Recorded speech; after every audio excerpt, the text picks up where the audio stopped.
And then, ladies and gentlemen, we have G. G is the interventricular septum. This is the wall between the two ventricles. And this is the most important location in the human heart. Why? Because the conducting system of the heart that electrifies the right and left ventricle travels through it. And it's supplied by the left anterior descending artery, which is labeled S here. Anterior 2/3 of the interventricular septum is supplied by the LAD, left anterior descending artery. Left anterior descending artery is also called the widowmaker, along with the left coronary artery. These two coronary arteries are the commonest arteries that cause death in human beings. That's why it's classically known as what? The widowmaker. And I am going to ask you this question in the exam. What two arteries are known as the widowmaker, which are the commonest cause of death because of myocardial infarction? The answer is LAD, left descending artery, which is branch of the left coronary artery, and the main trunk of the left coronary artery, which is labeled I here. If you see I, if I remove it, this is the origin of the left coronary artery. And I will have a needle at this location. And I will ask you, what is this monkey? This monkey is originating from the ascending aorta. The first branches that arise of the ascending aorta are the right and left coronary arteries.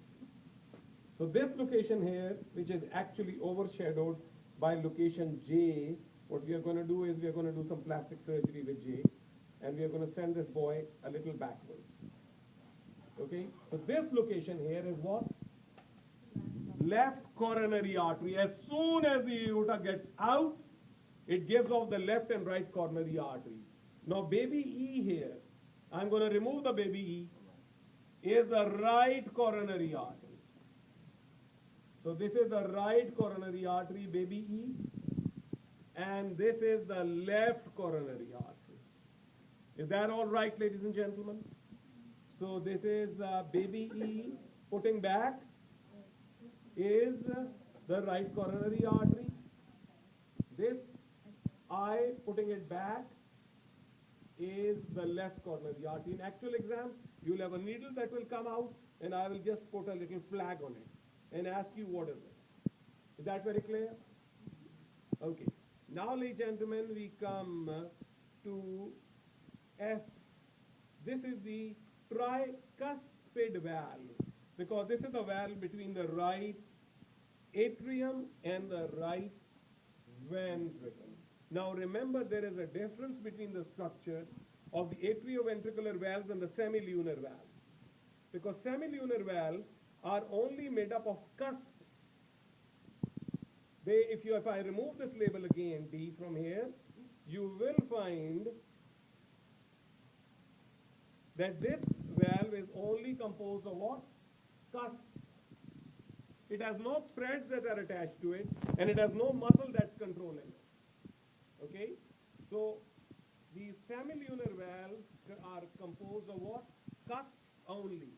While the atrioventricular valves are composed of these cords, these thin tendon-like structures, which are called the chordae tendineae. Yeah, excellent, excellent. So these are chordae tendineae, which are only seen in what kind of valves? The atrioventricular valves, the valves that are between the atria and the ventricles. What letter was that chordae tendineae? It's right here, number 17, boss. Yeah, what letter was it on? We have not actually placed a letter here yet. But these, you know, these little strings, the thread-like strings, you see here? White thread-like structures. Below the valves. Yeah, below the cusps. The cusp, Is this white thread-like structures are actually the chordae tendineae. Now these chordae tendineae are commanded by these muscles, and these are called the papillary muscles. So H is the papillary muscle of the mitral valve or the mitral valve, because it's on the left.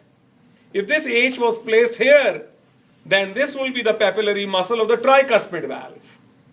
And after a myocardial infarction, if you hear a serious murmur, that means tragically your patient's myocardium has died in the region of the papillary muscle. So you have two emergencies. One, you are encountering a heart attack. Second, your patient will have major hemodynamic issues because one valve will totally prolapse and function. So blood will start regurgitating back into the atria. That may be an indication for emergency heart surgery. So if papillary muscles give way, the entire function of the valves will be compromised. So therefore, what will be age? Papillary muscle. And what do papillary muscles do? They attach to the chordae tendineae and then control the opening and closing of the valves. Is that all right, ladies and gentlemen? What type of papillary muscles are found in the semilunar valves? The answer is none, zero. Excellent. What kind of chordae tendineae are related to the semilunar valves? The answer is none, zero.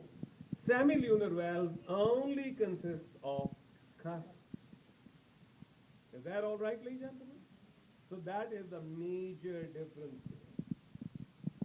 So where did we pick up this monkey from?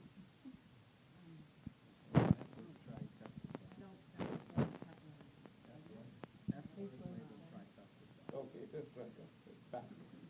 Ladies and gentlemen, H we have already learned. What is J? It is the aortic semilunar valve. So let's remove J, and here it is. So this is aortic semilunar valve that is actually located at the opening of the aorta as it originates from the left ventricle. So you will see the aortic and the pulmonary semilunar valves are the mirror images of each other.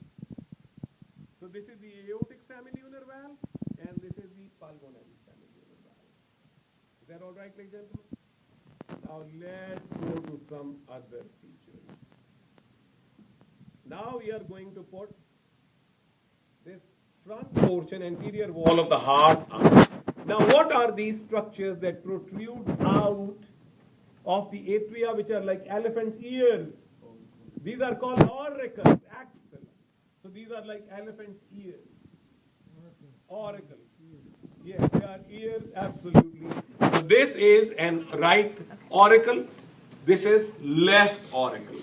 If you look inside the auricles, the wall of the atrium is irregular. What is the purpose of this irregularity? The answer is to prevent suction effect, so that blood does not adhere to the walls of the atria and pumping is not difficult. So is that like the vortex in the beer bottles that they have? You can say that, absolutely, sure, absolutely. So ladies and gentlemen, these are called pectinate muscles. Where do I find pectinate muscles? The answer is they are only found in the wall of the atria. And what do they look like? They look like a can of worms. This is not an actual, specimen. I'll show you some pictures of the actual specimen where you'll find that it actually makes the wall very irregular. And what does it do? It helps in the pumping of the blood. And it prevents the heart from actually creating a film of blood to its inner wall, and blood does not clot because of it. Its counterpart that's found in the ventricles is called the trabeculae carneae, which are right here. If you see the inner wall of the heart, of the ventricles, you will find the inner wall of the ventricles also is irregular. It's not smooth. And what are these called? These are called the trabeculae carneae. It's right in your list. Okay? So make sure you are able to identify that. And please make sure you don't create a rumble jumble mumble between papillary muscles and the trabeculae carneae. Papillary muscles are attached to the chordae tendineae. But trabeculae carneae are actually found in the entire inner wall of the ventricles. And it makes the surface very hilly and prevents the suction effect, prevents the blood from creating a smooth film on the walls of the ventricles, and prevents clotting and coagulation. So this is, ladies and gentlemen, this. Now Let's look at the right coronary So artery. it's almost like a turbinate, like in the nose, kind of mixes and You're right. helps in You're right. The flow. turbinates are shelf-like structures that increase the surface. But in this case, what they are happening is they are breaking the blood into different films. They are not allowing a simple homogeneous film to adhere to the surface of the wall. Now, this is, ladies and gentlemen, the right coronary artery. Now, coronary arteries are found in the coronary groove or the atrioventricular groove. That's why you call these coronary arteries. It's like coronation, where you put something on somebody's head and you say that Your Highness or Her Highness. Like they say, like what was that Shakespeare said? Some people are born great, some die great, some have greatness thrust upon them. They take the crown and hammer on their head and say, Your Highness, and Your Highness doesn't deserve to be Your Highness at all. But you know, what can we do? In the heart, the coronary arteries are crowning the heart between the atria and the ventricles, and this is called the atrioventricular groove. And what you see here is, this is the right coronary artery. Ladies and gentlemen, the first branch the right coronary artery gives is totally nuts about the right border of the heart. And this is called the acute marginal artery. So if you go to the Facebook page of acute marginal artery, she will write many times, I'm nuts about the right border. And you tell her that this guy is a monkey, he's bad, he's evil. She'll say, no, I'm totally, all red lights look green to me. I will just drive through and meet an accident. Doesn't matter. Because I'm nuts about him. So what can you do, ladies and gentlemen? Acute marginal artery is found where? Always along the right border of the heart. And then what happens is, it winds around and ends by giving off the posterior descending artery. Now, ladies and gentlemen, this posterior descending artery also supplies the pacemaker of the heart, which is the SA node. And it also supplies the second pacemaker of the heart, that's called the AV node. Therefore, whatever artery gives off the posterior descending artery, that artery is called the determinant of coronary dominance. So if in the exam I ask you, what percentage of humanity is right dominant, meaning what percentage of human beings have the right coronary artery that gives off the posterior descending artery? The answer is 70%. So in 70% of human beings, human population, right coronary artery is giving off posterior descending artery. In 20% of human beings, there is codominance. As you see in that bigger model, it's right here, excuse me. So if you see this bigger model, ladies and gentlemen, you will see it as two posterior descending arteries.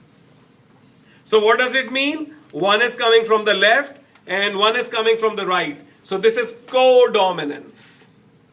20% of human beings are very lucky that they have two posterior descending arteries, each coming from either coronary artery. So therefore, if one will undergo blockage, you will not have to pass the pacemaker, because SA node and AV node will receive blood supply. And only 10% of human beings have left dominance, where the left coronary artery is giving off the posterior descending artery. These are sure short exam questions, because among the 5 first things that you do when your patient comes into the hospital with a heart attack is, you determine coronary dominance. Because then you have to immediately either pass a pacemaker or you have to do something more heroic. If the posterior descending artery is not blocked, then you can take a little bit easy, because you now know that the first and second in command pacemakers are going to live, because they have healthy nourishment. But for your exam, you need to know that what blood vessels are branches of the right coronary artery. The answer is the acute marginal artery going along the right border of the heart. In your book, it's called the marginal artery or right marginal artery. It's one and the same thing. And the posterior descending artery. Sorry? Sulcus is, my friend, this is the sulcus. between the ventricles. Okay, so this is anterior interventricular sulcus.